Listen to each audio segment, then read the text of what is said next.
हृदय से स्वागत करता हूं।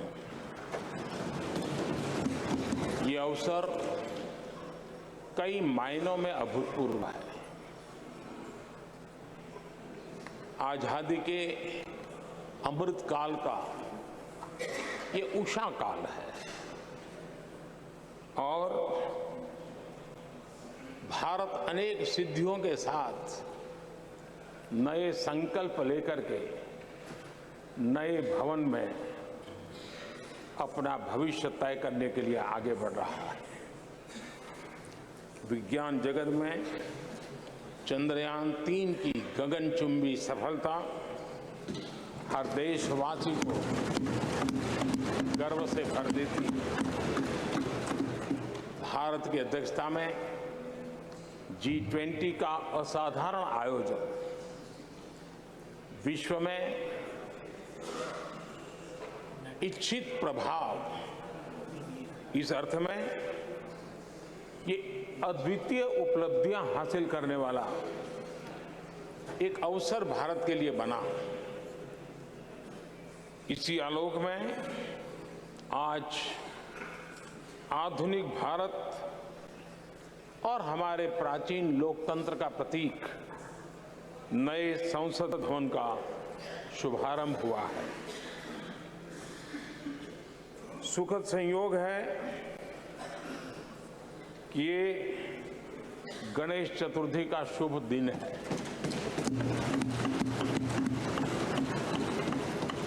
गणेश जी शुभता और सिद्धि के देवता है। गणेश जी विवेक और ज्ञान के भी देवता है। इस पावन दिवस पर हमारा ये शुभारंभ संकल्प से सिद्धि की ओर एक नए विश्वास के साथ यात्रा को आरंभ करने का है। आजादी के अमृत काल में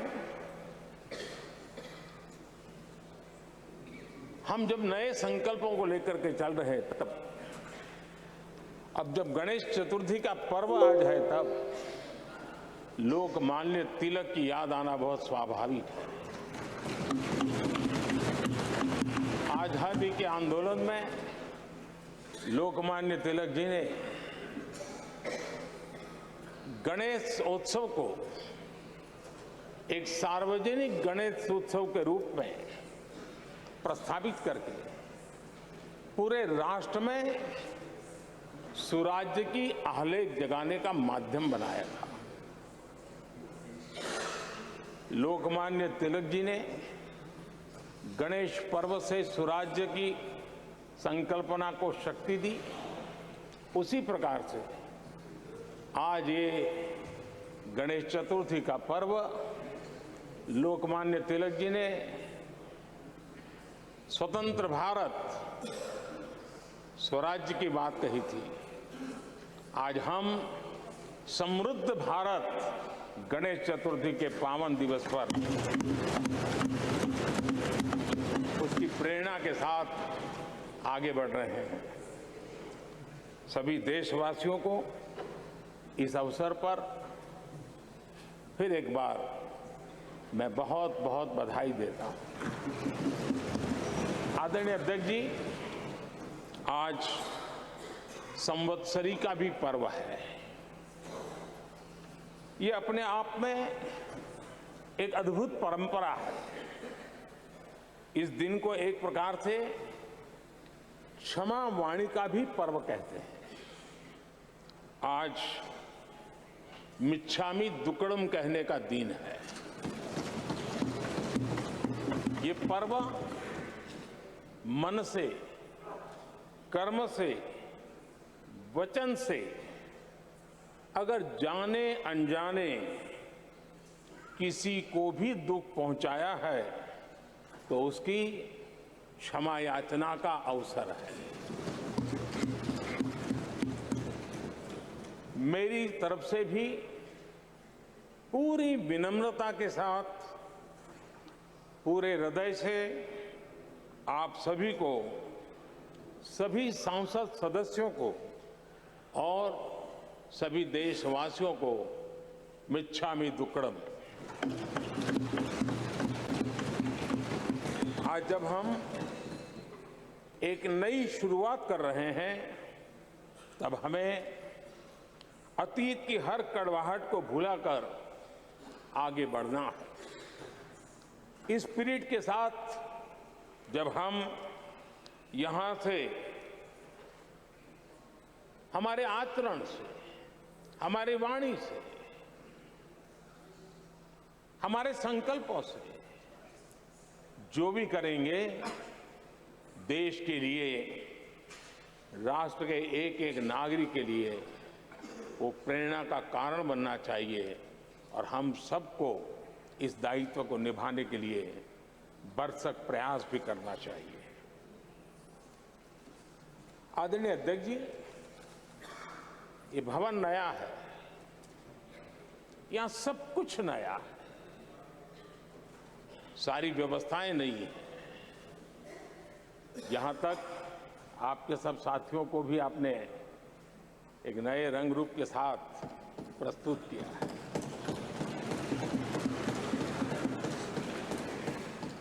सब कुछ नया है, लेकिन यहां पर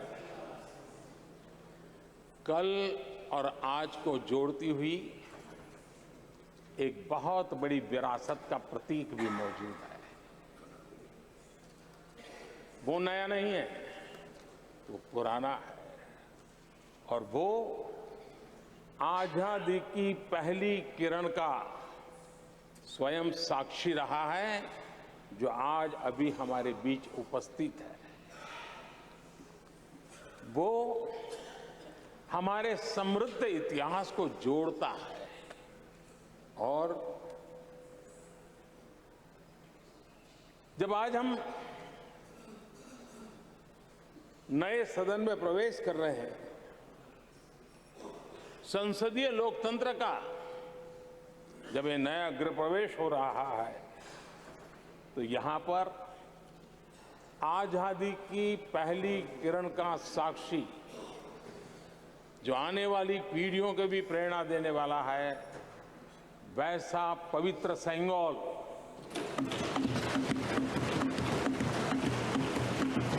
और ये वो सेंगोल है जिसको भारत के प्रथम प्रधानमंत्री पंडित नेहरू का स्पर्श हुआ था। ये पंडित नेहरू के हाथों में पूजा विधि कर करके आजादी के पर्व का प्रारंभ हुआ था और इसलिए एक बहुत महत्वपूर्ण अतीत को उसके साथ ये सेंगोल हमें जोड़ता है। तमिलनाडु की महान परंपरा का वो प्रतीक तो है ही, देश को जोड़ने का भी, देश की एकता का भी वो प्रतीक है और हम सभी माननीय सांसदों को हमेशा जो पवित्र सेंगोल पंडित नेहरू के हाथ में शोभा देता था वो आज हम सब की प्रेरणा का कारण बन रहा है। इससे बड़ा गर्व क्या हो सकता है। आदरणीय अध्यक्ष जी, नए संसद भवन की भव्यता आधुनिक भारत के महिमा को भी मंडित करती है। हमारे श्रमिक, हमारे इंजीनियर्स, हमारे कामगारों, उनका पसीना इसमें लगा है और कोरोना काल में भी उन्होंने जिस लगन से इस काम को किया है, क्योंकि मुझे कार्य जब चल रहा था तब उन श्रमिकों के बीच आने का बार बार मौका मिलता था और खास करके मैं उनके स्वास्थ्य को लेकर के उनसे मिलने आता था।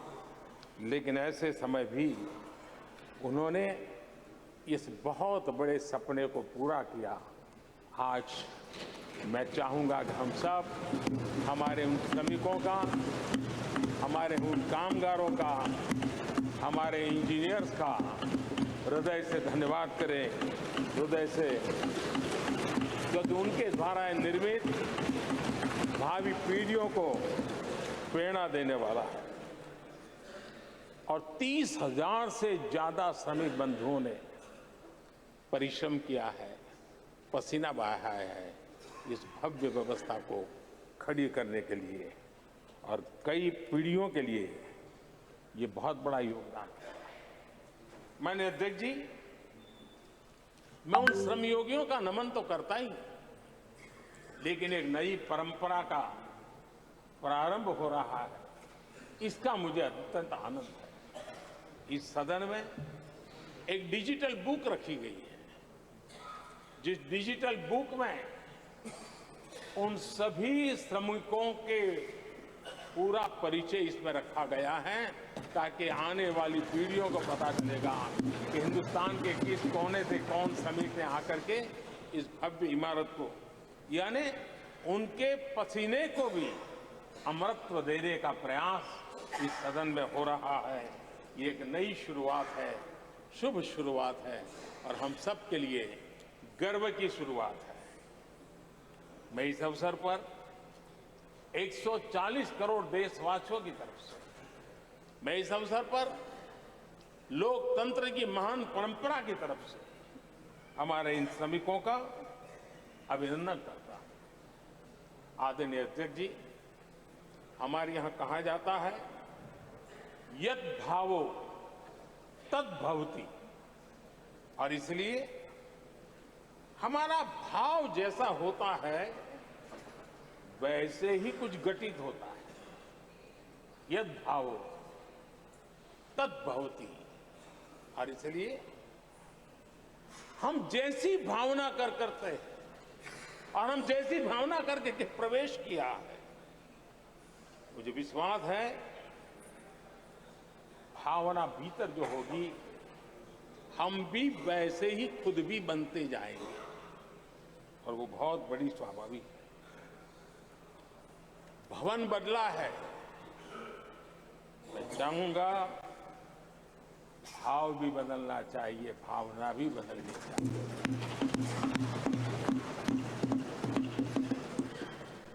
संसद राष्ट्र सेवा का सर्वोच्च स्थान है। ये संसद दलहित के लिए नहीं है। हमारे संविधान निर्माताओं ने इतनी पवित्र संस्था का निर्माण दलहित के लिए नहीं, सिर्फ और सिर्फ देश हित के लिए किया।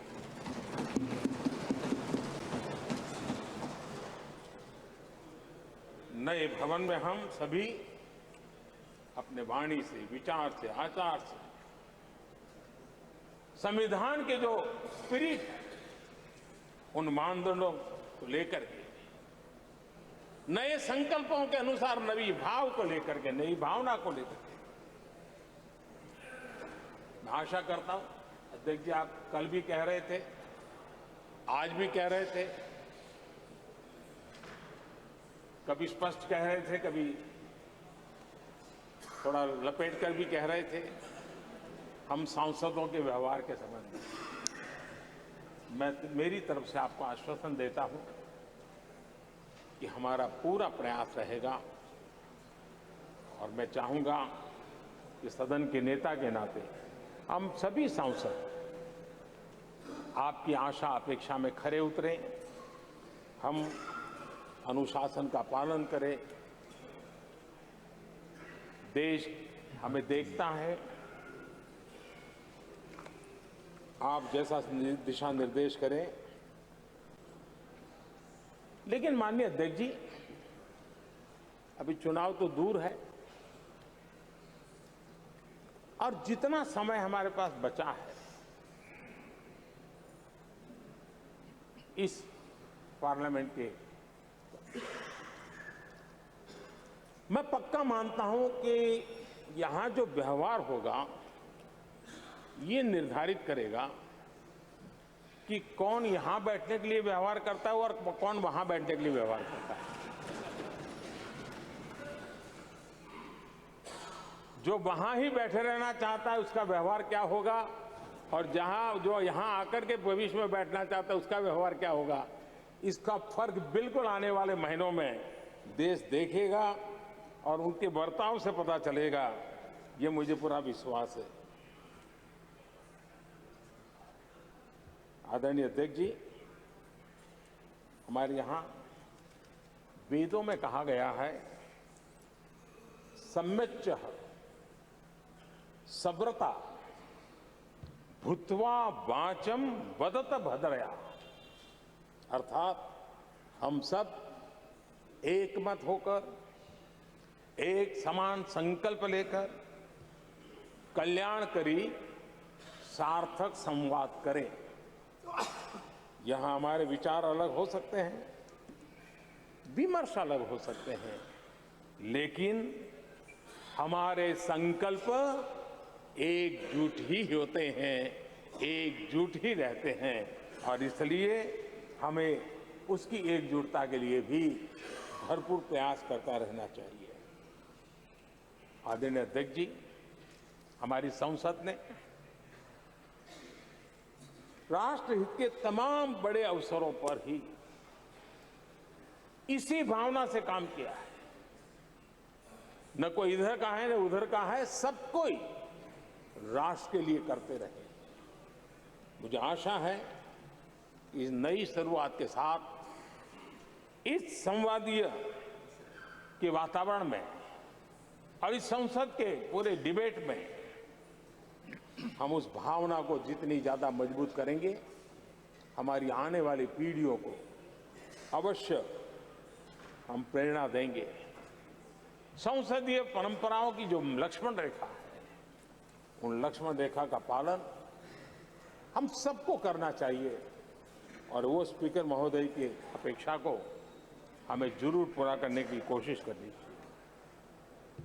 आदरणीय अध्यक्ष जी, लोकतंत्र में राजनीति, नीति और शक्ति का इस्तेमाल, ये समाज में प्रभावी बदलाव का एक बहुत बड़ा माध्यम होता है, और इसलिए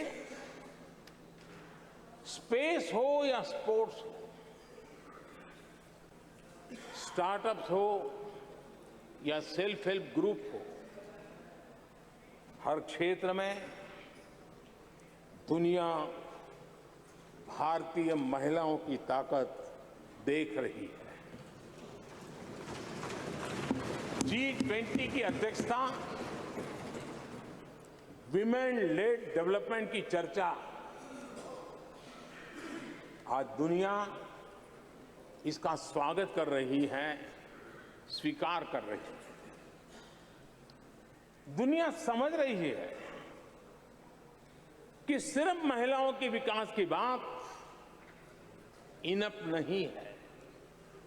हमें मानव जाति की विकास यात्रा में उस नए पड़ाव को अगर प्राप्त करना है, राष्ट्र के विकास यात्रा में हमने नई मंजिलों को पाना है, तो ये आवश्यक है कि विमेन लेड डेवलपमेंट को हम बल दें, और G20 में भारत की इस बात को विश्व ने स्वीकार किया है। महिला सशक्तिकरण की हमारी हर योजना ने महिला नेतृत्व करने की दिशा में बहुत सार्थक कदम उठाए हैं। आर्थिक समावेश को ध्यान में रखते हुए जनधन योजना शुरू की, 50 करोड़ लाभार्थियों में से भी अधिकतम महिला बैंक अकाउंट के धारक बनी है। ये अपने आप में बहुत बड़ा परिवर्तन भी है, नया विश्वास देता है। जब मुद्रा योजना रखी, ये देश गर्व कर सकता है कि उसमें बिना बैंक गारंटी 10 लाख रुपए की लोन देने की योजना, और उसका लाभ पूरे देश में सबसे ज्यादा महिलाओं ने उठाया। महिला एंटरप्रेन्योर का एक पूरा वातावरण देश में नजर आया। पीएम आवास योजना, पक्के घर, ये भी उसकी रजिस्ट्री ज्यादातर महिलाओं के नाम हुई, महिलाओं का मालिकाना हक बना। आदरणीय अध्यक्ष जी, हर देश की विकास यात्रा में ऐसे माइलस्टोन आते हैं जब वो गर्व से कहता है कि आज के दिन हम सब ने नया इतिहास रचा है। ऐसे कुल पल जीवन में प्राप्त होते हैं। और आदरणीय अध्यक्ष जी, नए सदन के प्रथम सत्र के प्रथम भाषण में मैं बड़े विश्वास और गर्व से कह रहा हूं कि आज की ये पल, आज का ये दिवस, संवत्सरी हो, गणेश चतुर्थी हो, उससे भी आशीर्वाद प्राप्त करते हुए इतिहास में नाम दर्ज करने वाला समय है।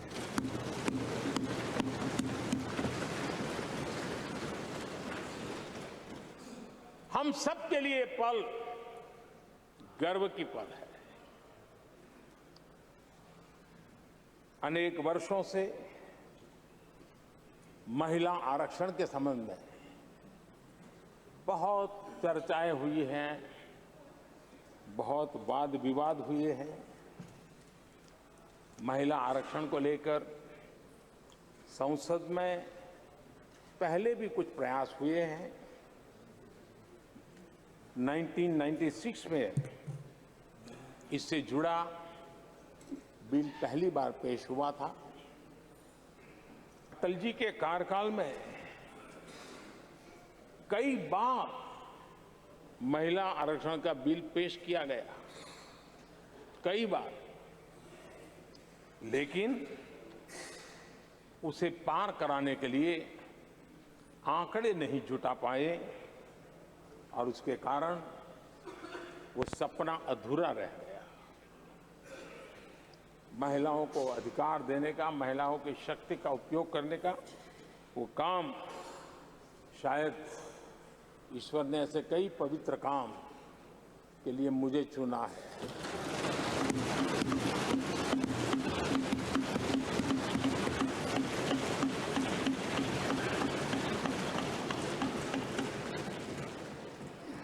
एक बार फिर हमारी सरकार ने इस दिशा में कदम बढ़ाया है। कल ही कैबिनेट में महिला आरक्षण वाला जो विधेयक है उसको मंजूरी दी गई है।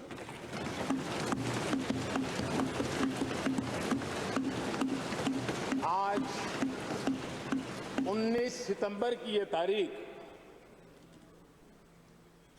इसीलिए इतिहास में अमरत्व को प्राप्त करने जा रहे हैं।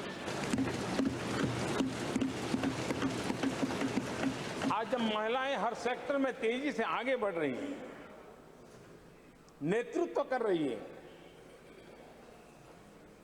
तो बहुत आवश्यक है कि नीति निर्धारण में, पॉलिसी मेकिंग में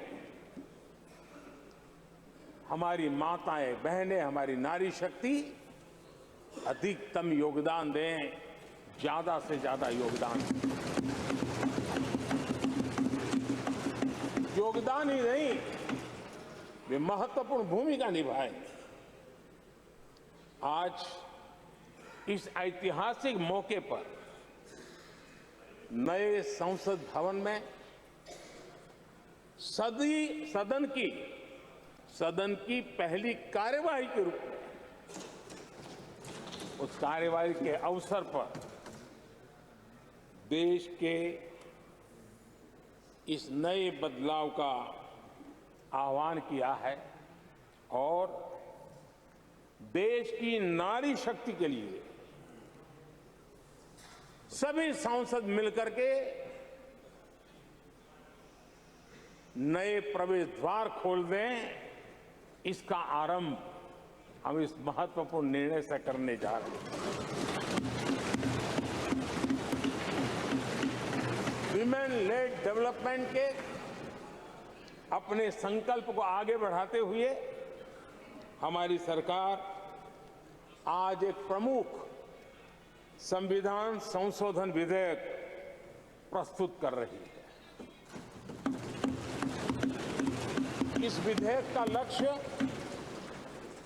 लोकसभा और विधानसभाओं में महिलाओं की भागीदारी का विस्तार करने का है। नारी शक्ति वंदन अधिनियम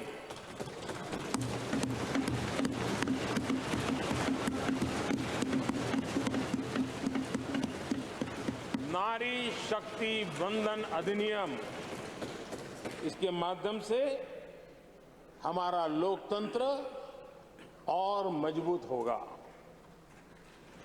मैं देश की माताओं, बहनों, बेटियों को नारी शक्ति वंदन अधिनियम के लिए बहुत बहुत बधाई दूंगा।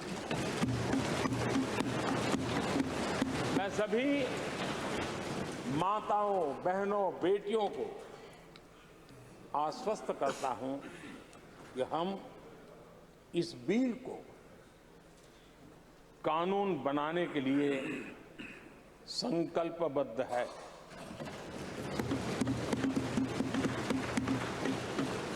मैं इस सदन में सभी साथियों से आग्रहपूर्वक निवेदन करता हूं, आग्रह भी करता हूं, और जब एक पावन शुरुआत हो रही है, पावक विचार हमारे सामने आया है, तो सर्वसम्मति से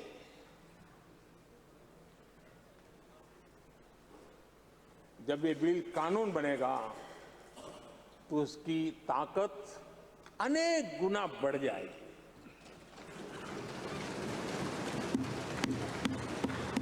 और इसलिए मैं सभी माननीय सांसदों से, दोनों सदन के सभी माननीय सांसदों से इसे सर्वसम्मति से पारित करने के लिए प्रार्थना करते हुए आपका आभार व्यक्त करता हूं कि इस नए सदन के प्रथम सत्र में मुझे आपने मेरी भावनाओं को व्यक्त करने का अवसर दिया।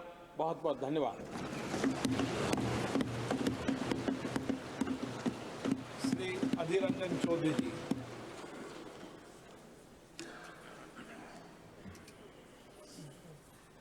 सर, सर्वप्रथम हमारे